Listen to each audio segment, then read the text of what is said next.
A dental crown is a tooth-shaped substitute placed over the remaining natural structure.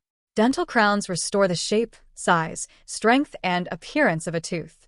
A crown protects or restores an eroded or fractured tooth, often due to decay.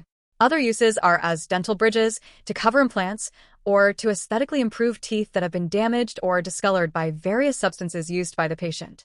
Dental crowns are made of various materials such as porcelain, resin, ceramic, stainless steel, or combinations of these.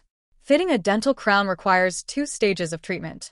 During the first visit, the tooth is milled, after an anesthetic, to make room for the future crown.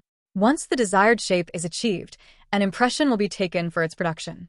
This impression will be made using chitosan materials and will then be sent to a dental laboratory, where the production of the crown may take a few days or even a few weeks depending on the complexity and number of elements.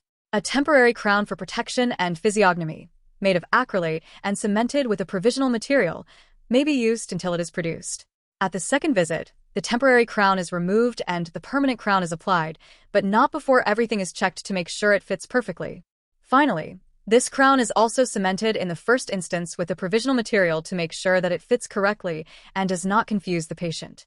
Subsequently, the patient will have the work permanently cemented with a lasting material. For more details about dental crowns, contact our team.